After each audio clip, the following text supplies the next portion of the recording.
Hello and welcome to Tarot Sherpa. I'm Christine and today I will be your guide through the Haindl Tarot. Now I'm going to take a little bit longer time with this discussion today because the Haindl Tarot is a very multi-layered tarot deck, and I believe that that deserves a little bit more discussion so that you kind of understand where this artist is coming from and why this deck has so many layers to it. If you want to just skip ahead to the cards, there's a 3-second bookmarker between this segment and the next. You can just slide your little cursor right on over and that'll get you the cards and you can just whip through that. But let's talk about the artist. This deck was conceived by the artist, Hermann Haindl, in the 1980s. And Haindl had a very challenging life. He was born in 1927 in Germany, and at the age of 17 was drafted into the German army to fight in World War II. He was sent to the Russian front as part of a 170-man unit. Only 3 of those men survived, Haindl being one of them. He spent the following 4 years in a Russian prison camp. So he spent his formative years in some of the most arduous circumstances imaginable. He was ordered multiple times to dig his own grave, and every time he was saved, sometimes miraculously by total strangers.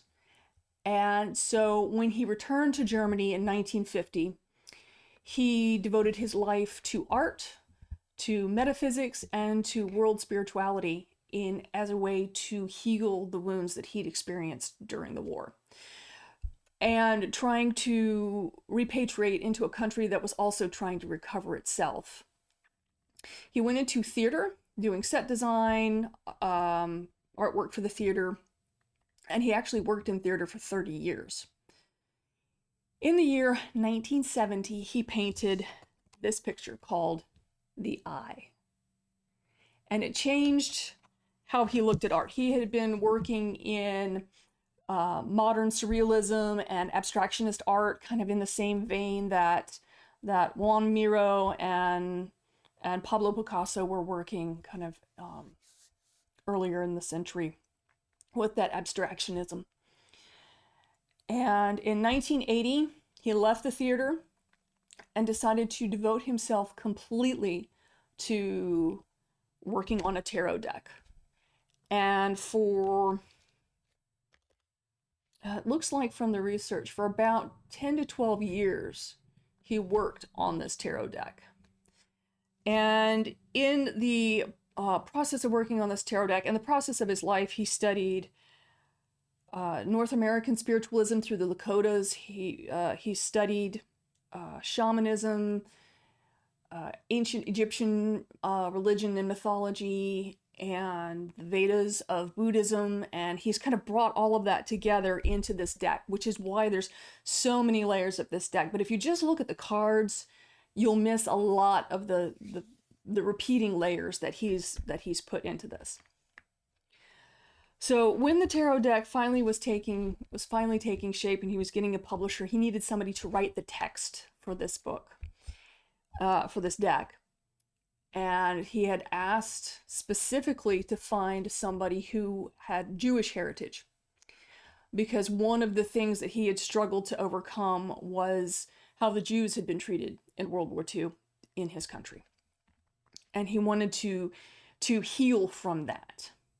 And so the publisher matched him up with Rachel Pollack. Now these books by Rachel Pollack, one is the Major Arcana, one is the Minor Arcana for the Haindl Tarot. They don't actually come with the deck. They are a separate purchase, and I 100% recommend buying these because the deck itself does come with a little book. And this doesn't cut it. I mean, a lot of times the little white book you can get along with. No, this really is one you could throw away. I save everything because, you know, it's collectible, but no, this is not. That doesn't cut it. Even though it is excerpts from the text here by Rachel Pollack. And this is actually a revised edition from 2006. It's a little added on from her original editions, I believe in the year 2000. So, but the deck itself was published in 1996. So for a lot of years, all you had was, it was published in 1990. for a lot of years, all you had was the little white book.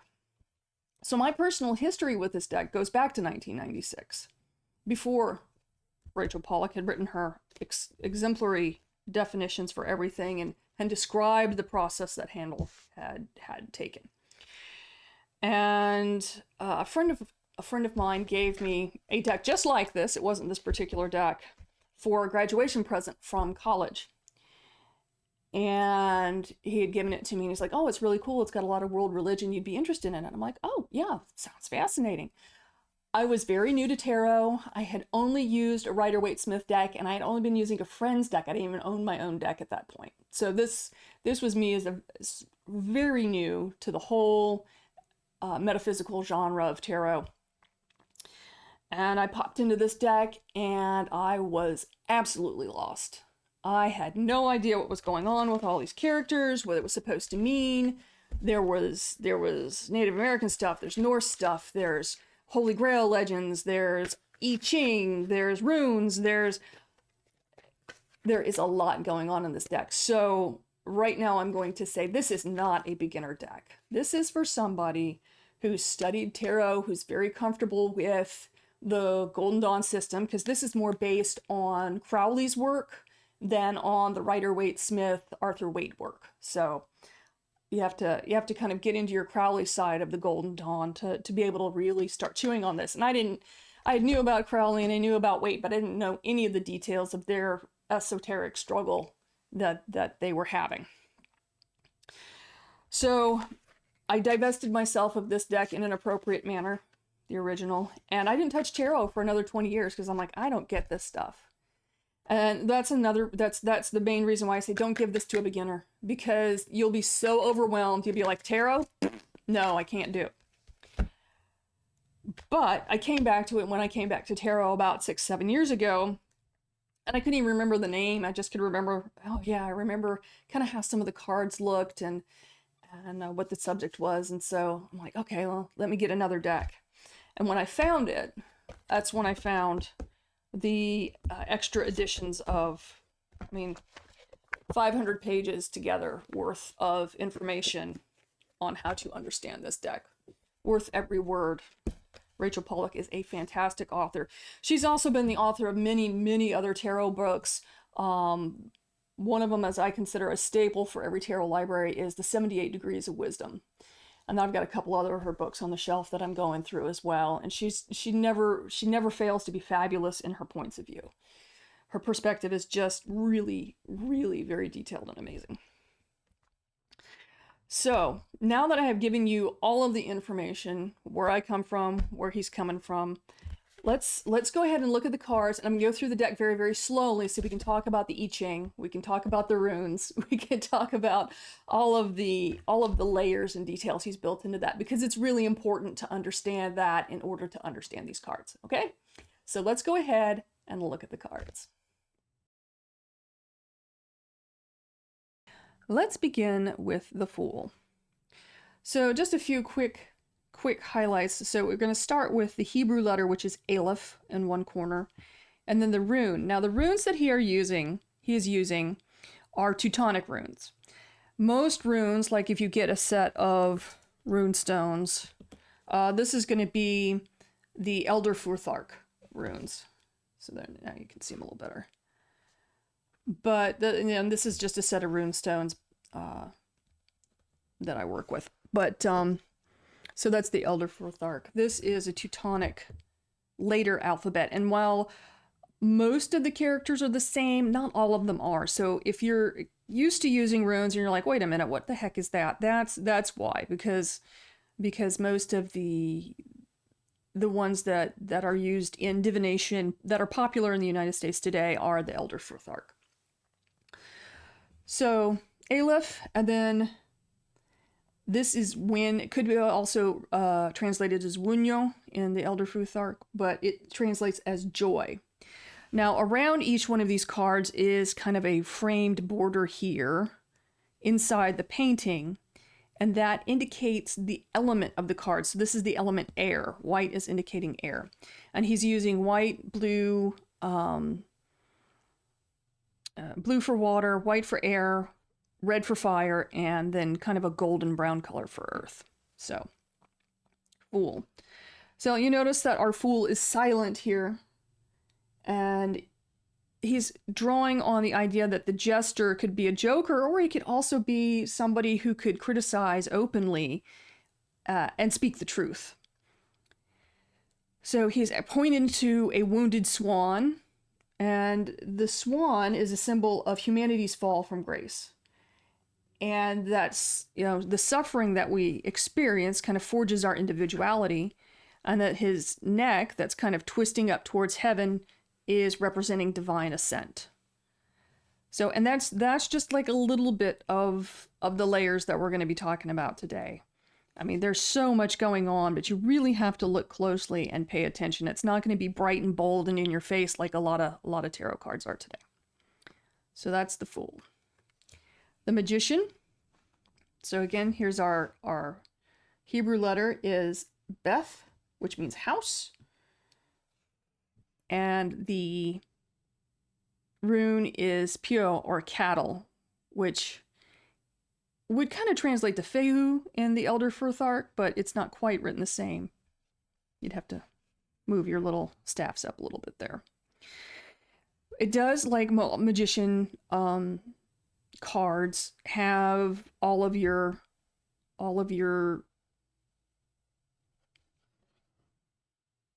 suits represented. So you've got your swords, the wands, which is kind of represented by the spear, the cup, which is water, and then stones, which is earth. So 4 suits: swords, wands, cups, and stones. Also down here we have the symbol of Mercury, which is the astrological symbol. Again, the element is air. And then many, many things going on with this magician here. The High Priestess. So this is Gimel, which means camel. So if you see camels in the High Priestess picture, that's where it goes back to, because the Kabbalistic attributions are fairly constant for all of the Golden Dawn, whether it be Crowley or Rider-Waite-Smith. All of their decks are going to use that same alphabet in that order. Then the rune here is or Uz, which means aurochs or rain. So you've got the camel represented here. You've got water representing emotion. The border is blue. It's a water emotional air element, water element card. A lot of lunar symbology to go with the High Priestess. And then this big sphere in the middle is representing the spirituality that connects all of the head with the heart. The Empress. I could probably talk for an hour about everything in this card. There is so much going on in here. Let's get closer. Yeah, that's as close as it's gonna get. All right. But yeah, there's just a ton of stuff going on in this card. So you kind of have the idea of Venus rising from the ocean, kind of in the same way that Botticelli's Birth of Venus. Only she is, instead of being in a seashell, she is in a crescent moon. But again, the sign of Venus astrologically, the rune is Thorn or Thor. Actually, that would be this rune in the Elder Furthark. You can kind of see how those relate. The Hebrew symbol is Daleth or door. There's also the rune. This one is Hagal or Haglaz, but it's more of an ice crystal.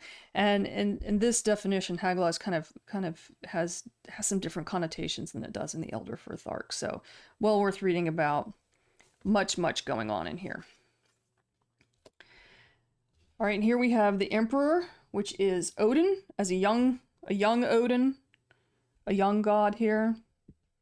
As you can see, all of the symbology, I'm not going to go into it all. Now that you know that it's there and you know what you're looking for, we'll proceed onward. The Hierophant, and now this is interesting because if you look closely, there's 3 generations, and it's representing passing down of that spiritual knowledge. So you have the elder, the father, and then the young boy who's a child. And he's actually wearing a yarmulke. So that was an attribution to the Jewish religion being handed down, the divine light.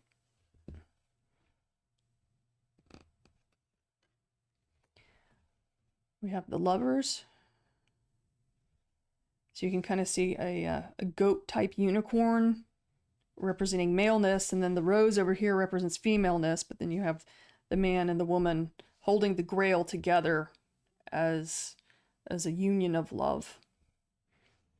Attribution to Gemini. Now this is a really interesting one. This is the Chariot, but the figure in here is purposefully androgynous.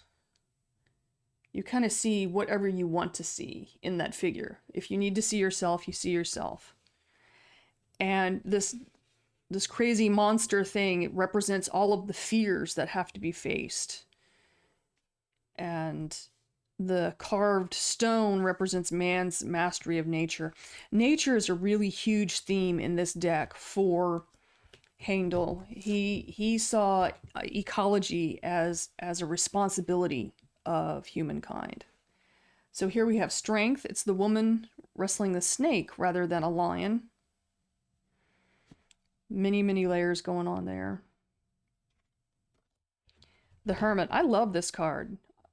I love the expressiveness of the pose of the Hermit. We have owls in here who are bringers of wisdom, and birds that are seen as conveyors of spiritual messages.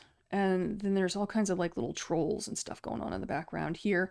And then there's the idea you can't really tell if he's inside a huge cave or if he's on a mountaintop. And that's purposeful. It could be either. It depends on where you need your hermit to be in your reading. Wheel of Fortune. Each one of these segments of the wheel has a different figure in it. From like a little dinosaur over here. We've got some mushrooms over here. We've got Mother Earth down here. We've got Father Sky over here, and then we have the child, which is humanity here. Lots going on. We have Justice, and he does call this Justice. Now, Aleister Crowley's deck called it Adjustment, but Haindl decided to keep with the theme of justice, balance, and then an interesting little aside that he put in here is sometimes Justice is card 8 and sometimes it's card 11. Well, there are 1, 2, 3, 4, 5, 6, 7, 8 peacock feathers to acknowledge that it is sometimes card 8.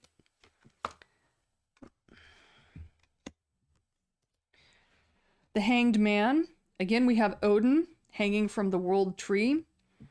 As the legend goes, Odin hung from the world tree for 9 days in order to sacrifice himself to himself and therefore gain greater spiritual mastery.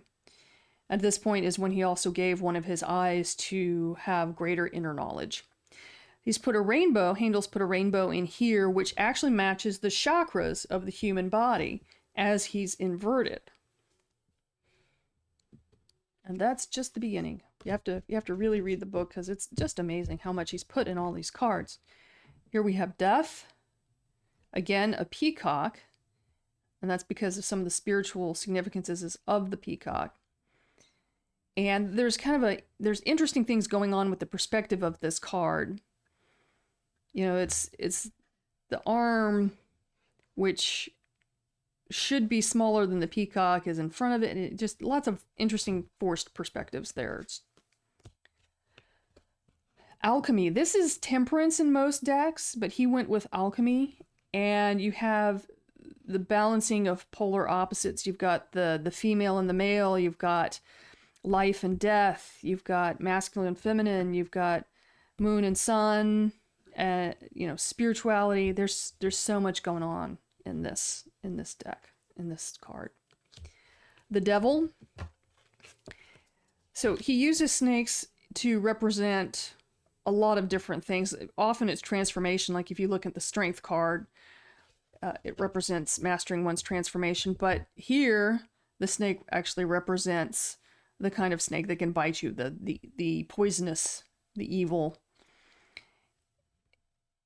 And he talks about different things about this odd horned goat creature that he's created, on how the oppression can drag you down, or how it can cause you to fight against it and spiral up. Lots going on in this card. The Tower, and Rachel Pollack makes a very interesting note that he actually painted this years before the World Trade Center tragedy happened, and yet it very, very much reflects what September 11th, 2001 looked like to most of us who lived during that time. But yeah, this tower is destruction from within. And he sees the over excesses of civilization as what's destroying from within. The Star,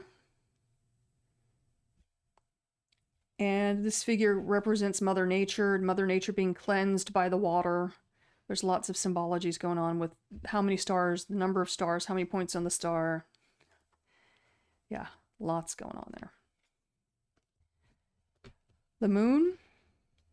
Get a nice close-up of your fears right here as the river drifts away. The Unicorn here is kind of symbolizing purity, a little mythology. The Sun. Now we have the expansiveness of the sun and the contractedness of the rosebud that then it expands because it's in the sun. And if you look really closely in the sun, there's actually sort of a labyrinth design going on in there. Like Crowley, instead of Judgment, we have the Eon card. Rising fire, falling water. You know, child representing humanity.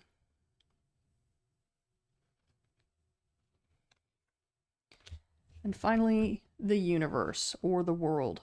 And this is the Ouroboros, the legendary snake that kept the world in its coils, and it is uncoiled here. All of breathing fire, and then all of this growth on its crest represents kind of the growth of the third eye. So let's look at the wands. This is the Ace of Wands in the East. Each suit represents a cardinal direction, and this is based on Lakota shamanism. So the Ace of Wands. Two of Wands, Dominion. Now he's using the same keywords that Crowley used, but if you look in the book, pretty often he has changed that. So, Ten of Swords used to be Ruin. New title, Opportunity in Crisis. But at the same time, it still says the Crowley term. Now, each of these has an I Ching. Now, the I Ching has 64 characters to it, and there's only 40 that are getting represented. Now, some of them, if you look at it upright and you look at it upside down or inverted, then your I Ching is going to be different. But I do highly recommend, if you can source one, getting a book on the I Ching, because I found that really helps add to the definition, even though he's incorporated that into the artwork of the card.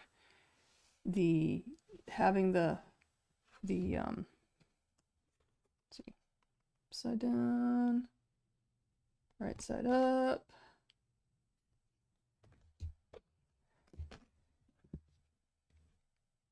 Virtue, 3 of Wands. Perfection, 4 of Wands. Conflict, 5 of Wands. And well, okay, you might be like, oh God, Chris, this looks like a pip deck. It's not. It really is not, because when you dig into what all of these little bits and pieces in the background mean? All of this has meaning, and all of it contributes to the meaning of the card. This is really one where you've just got to read the book. Victory, 6 of Wands. Courage, 7 of Wands. Swiftness, 8 of Wands. Power, 9 of Wands. And oppression, 10 of Wands. Now we'll go on to the cups. I will go a little faster. Ace of Cups in the north. Love, 2 of Cups. Overflowing, 3 of Cups. 4 of Cups, mixed happiness. 5 of Cups, disappointment. Happiness, 6 of Cups. Illusions of success, 7 of Cups. Failure, 8 of Cups. Fortune, 9 of Cups. Success, 10 of Cups. Now we'll go on to the suit of swords. Ace of Swords in the south. Peace, 2 of Swords.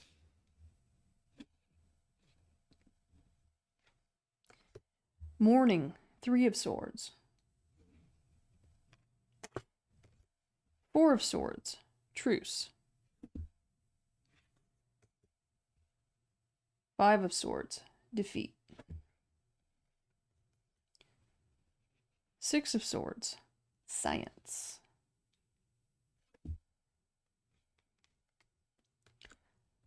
7 of Swords, uselessness. Look closely, there's all kinds of faces in that rock there. 8 of Swords, interference. 9 of Swords, cruelty. 10 of Swords, ruin. Now looking at the Ace of Stones in the west.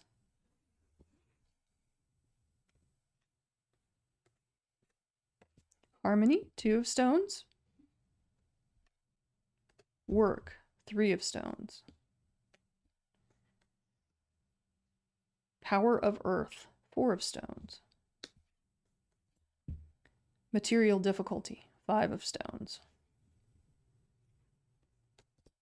Success, 6 of Stones. Failure, 7 of Stones. Knowledge, 8 of Stones. Material gain, 9 of Stones. Richness, 10 of Stones. And now we're going to look at the court cards. So in the book, the court cards get called out separately, and so that's how we're going to look at them. We begin with the Mother of Wands in the east, Kali. So we're going to use India mythology here, or Buddhism, which is not a mythology. People still believe in that. Father of Wands in the east, Brahma. Daughter of Wands in the east, Radha, the Princess of Wands. And Krishna, Son of Wands in the east, or the Prince of Wands. And now we go to Europe with the Mother of Cups in the north, the Venus of Willendorf, the Queen of Cups.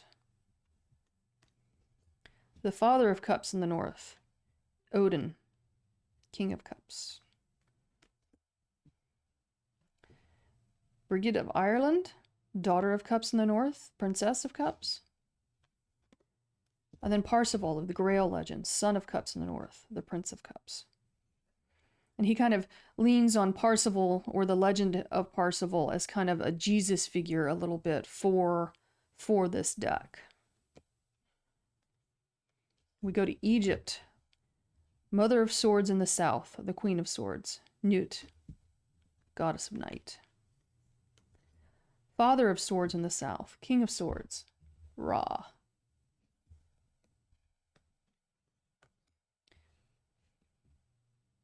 Daughter of Swords in the south, Princess of Swords, Isis.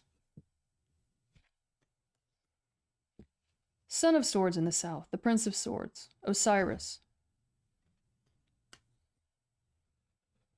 Mother of Stones in the west, Queen of Stones, the Spider Woman. So here we are into the North American Aboriginal shamanism. Father of Stones in the west, the King of Stones, the Old Men. Daughter of Stones in the west, the Princess of Stones, White Buffalo Woman. Son of Stones in the west, the Prince of Stones, Chief Seattle. And then you get a couple of copies of the Eye, which is the back of all of the cards.